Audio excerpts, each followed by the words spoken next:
അച്ഛനെടുക്കുന്ന എല്ലാ തീരുമാനങ്ങളും ഇങ്ങനെ ശരിവെച്ച ഇവിടെ സമാധാനം ഇല്ലാതാവുന്നു. അച്ഛന്റെ ഇഷ്ടത്തിന് ഓരോന്ന് ചെയ്യുമ്പോ അത് ബാധിക്കുന്നത് നമ്മളെയും കൂടെയാ. സ്നേഹേ, ഇപ്പൊ നിന്റെ പ്രശ്നം എന്താ? അച്ഛന്റെ സ്വത്തോ പണോ?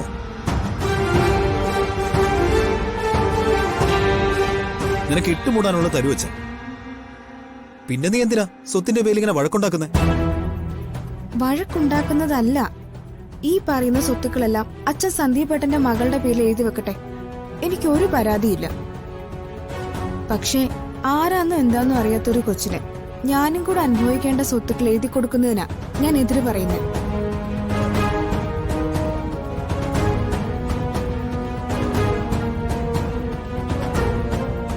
അച്ഛന്റെ ഈ മഹാമനസ്കത നമ്മളെല്ലാവരും തെരുവിലെത്തിക്കും. എന്റെ മോൾക്ക് നിന്റെ ഒരു സ്വത്തും വേണ്ട സ്നേഹേ. അതിന് ഞങ്ങളാരും വരുന്നുമില്ല. എന്റെ മോൾക്ക് വേണ്ടത് ഉണ്ടാക്കി വെക്കാൻ എനിക്കറിയാം. നെല്ലിശ്ശേരിയിലെ സ്വത്തിന്റെ 1% പോലും എന്റെ മോൾക്കോ എന്റെ ഭാര്യയ്ക്കോ എനിക്കോ ആവശ്യമില്ല.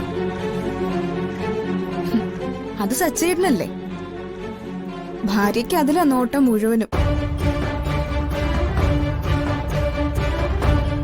അവരുടെ ആർത്തി ഇതൊക്കെ.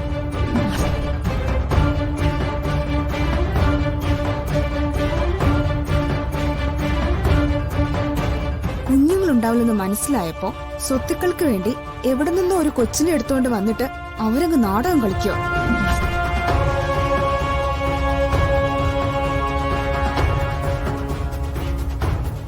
സച്ചിയുടെ ഭാര്യയുടെ പക്ഷം നിന്ന് സംസാരിക്കുമ്പോ എനിക്ക് സച്ചിനോട് പുച്ഛോ തോന്നുന്നേ. നാളെ ഒരു സമയം സ്വത്തുക്കൾക്ക് വേണ്ടി അവർ സച്ചിനെ അവരെ ചതിക്കും, നോക്കിക്കോ. ഒരു വൃത്തികെട്ട്.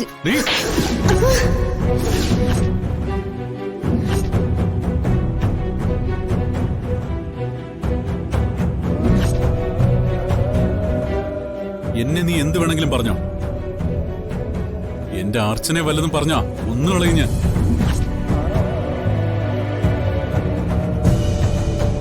മനസ്സിലായടി? സച്ചി, നീ എന്തിനാ അവളെ തല്ലിയത്? അവൾ ഇപ്പൊ പറഞ്ഞത് തെറ്റാണെങ്കിലും സ്വത്തിന്റെ കാര്യത്തിൽ അവള് പറഞ്ഞല്ല ശരിയല്ലേ?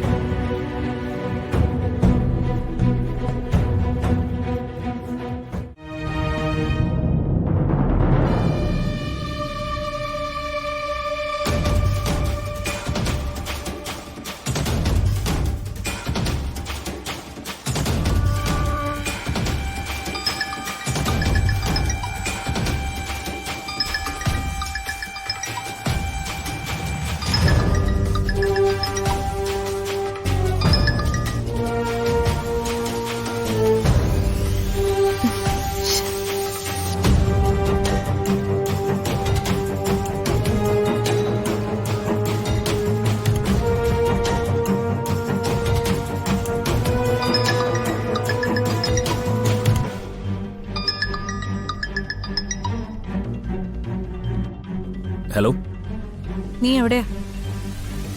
ഞാനിവിടെ ഉണ്ട്. എന്താ? സ്നേഹ നിന്നെ കാണാനോ മറ്റോ വന്നിരുന്നു.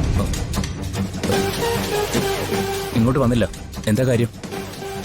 അവളെ ഇവിടെ എങ്ങും കാണുന്നില്ല, അതാ നിന്റെ അടുത്തെങ്ങാനും ഉണ്ടോന്നറിയാൻ വിളിച്ചത്. ഇല്ല, ഇങ്ങോട്ടൊന്നും വന്നില്ല. ധനുഷേ, കല്യാണ ഹാരമൊക്കെ പൂജാരിയെ ഏൽപ്പിച്ചിട്ടുണ്ട്.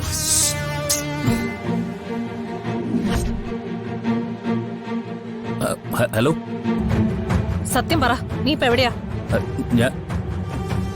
ഞാൻ വീട്ടില്. കള്ളം പറയുന്നോടാ വൃത്തിയിട്ടവനെ. എന്താ ഇന്ന് നിന്റെ മറ്റവളുടെ കല്യാണമാണോ? വീണ്ടും വീണ്ടും എന്നെ പൊട്ടിയാക്കരുത് നീ. മര്യാദയ്ക്കുള്ളത് പറ. ഇന്ന് എന്റെ സ്നേഹയുടെ വിവാഹം. നീ ദേഷ്യപ്പെടരുത്. പിന്നെ മുന്നിൽ വന്ന് നടത്തി തരണോ ഞാൻ?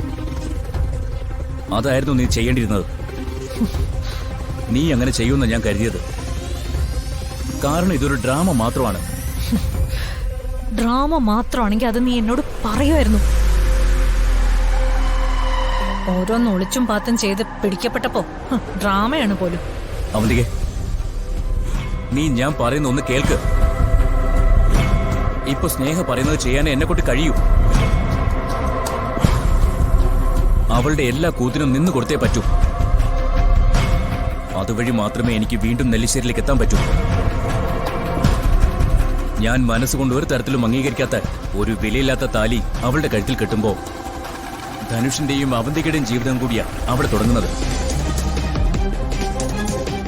നെല്ലിശ്ശേരി വീടിന്റെ മൂലക്കല്ലിൽ ധനുഷിന്റെ ആദ്യത്തെ അടിയ ഈ വിവാഹം. നിനക്കെന്നെ വിശ്വസിക്കാം. നീ പറഞ്ഞ പോലെയൊക്കെ ആണെങ്കിൽ സ്നേഹ നമ്മളെയൊക്കെ ചതിച്ചല്ലോടാ മക്കളെ. ചതി ചതിക്കാനോ? അവളെന്ത് ചെയ്തു?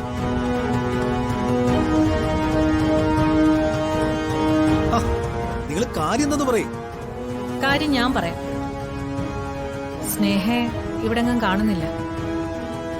ധനുഷിന്റെ ഒപ്പം പോയെന്നാ അന്വേഷിച്ച് പറഞ്ഞത്.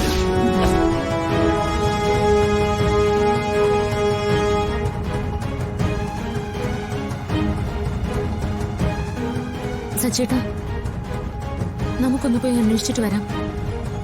എന്തെങ്കിലും സംഭവിക്കുന്നതിന് മുമ്പ് അവളെ കൂട്ടിക്കൊണ്ടുവരണം. നന്ദ ചെല്ല്, പോയി അന്വേഷിക്കേ. എനിക്ക് ഉടനെ അവളെ കാണണം. അവളെ കൂട്ടിക്കൊണ്ടു വരണം. നിങ്ങള് അന്വേഷിക്കാച്ചാ, എവിടെ ഉണ്ടെങ്കിലും കണ്ടുപിടിച്ച് കൊണ്ടുവരാം.